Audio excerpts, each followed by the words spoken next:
Have you ever captured a perfect shot only to find that when you post it to Instagram or send it to a print shop, the subject's head was cut off or the landscape felt suffocated?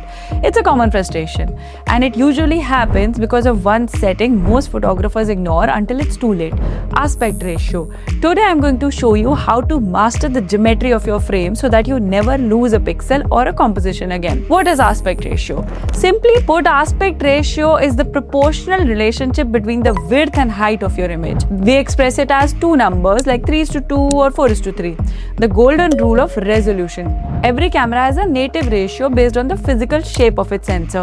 When you change this setting in your camera menu, say switching your phone to 16:9, you are not widening the lens, you are actually cropping the sensor's data. You're throwing away pixels or reducing your resolution before you even press the shutter. To keep the highest quality, you should always shoot in your sensor's native ratio and crop it later in editing. The professional standards.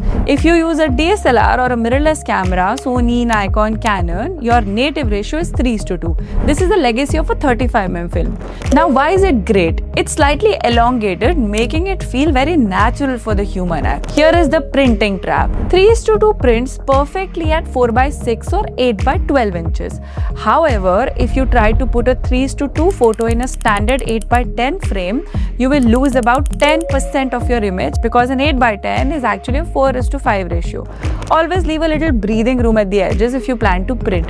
Now let's talk about the smartphones and Micro Four Thirds. If you're shooting with a smartphone or a Micro Four Third camera like a Panasonic or a Olympus, your native ratio is 4:3. It's boxier and taller than 3:2 format. Many people switch their phone to 16:9 because it fills the screen and looks cinematic. But remember, you're losing roughly 25% of your image data by doing that. Shoot in 4:3 to capture the full scene. You can always crop it to 16:9 later, but you cannot get those pixels back if you shoot in the wide mode originally. Now here is a social media safe zone. Let's talk about the 4:5 ratio. You won't find this as a native sensor shape, but it is a king of Instagram. Instagram feed allows a maximum vertical height of 4:5. If you upload a standard 2:3 vertical photo from your professional camera, Instagram will auto crop it. What is my method?